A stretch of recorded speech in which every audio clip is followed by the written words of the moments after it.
Şayet kendilerine niçin alay ettiklerini sorarsan, biz sadece lafa dalmıştık ve aramızda eğleniyorduk derler. De ki, Allah'la, onun ayetleriyle ve peygamberleriyle mi eğleniyordunuz? Tövbe suresi 65. ayet. Leman dergisinin ahlaksız yayınını lanetliyoruz. Hiçbir inanç, kutsal ve değere karşı saygısı olmayan Leman denen sözde bir paçavra derginin Hz. Peygamber sallallahu aleyhi ve sellem Efendimiz ile ilgili hadsiz ve alçakça bir yayın yaptığına şahit olduk. Hem de Türkiye gibi %99'u Müslüman ve mütedeyyin olan bir ülkede. Dergicilik yaptığını iddia eden bir paçavra sayfalarında alçakça bir girişimle Peygamber Efendimiz sallallahu aleyhi ve sellem'i karikatürize etmeye kalkmıştır. İfade özgürlüğü kılıfıyla Müslümanların en büyük değerine dil uzatan bu çirkin ve aşağılık saldırıyı lanetliyoruz. Kutsallarımızı hedef alan karikatür yayıncılığı, nefretin, ayrımcılığın ve İslam düşmanlığının maskesidir. Bu kirli zihniyetin adı özgürlük değil, alçaklıktır.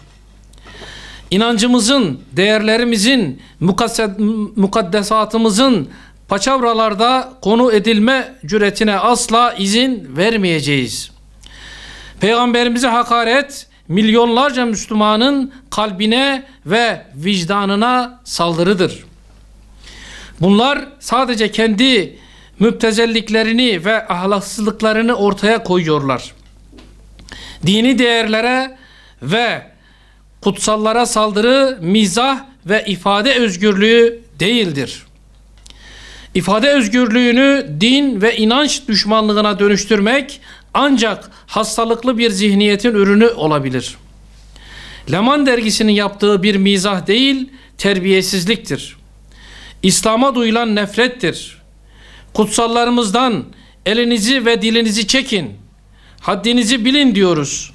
Bu ülkede bunlara had bildirecek sayısız vicdanlı savcı var, adalet var, hukuk var.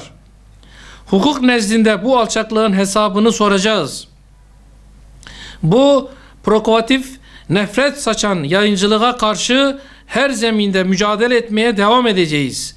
Yanına kar kalmayacağını düşünüp adım atanların ensesine derhal binen kolluk kuvvetlerini, tepkisini her ortamda gösteren halkımızı tebrik ediyor, konunun takipçisi olacağımızı beyan ediyoruz. Onlar ağızlarıyla Allah'ın nurunu söndürmek istiyorlar. Halbuki kafirler istemeseler de Allah nurunu tamamlayacaktır. Onların düşmanlıklarını duyuyor, görüyor ve biliyoruz. Onlardan korkmuyoruz. Gün gelir elbet yargı gerekli cevabı da verir. Hükümetin bu alçaklıklara karşı yasal düzenlemeler yapmasını bekliyor, tepkimizi en gür şekilde ifade ediyoruz. Zalimler için yaşasın cehennem diyoruz.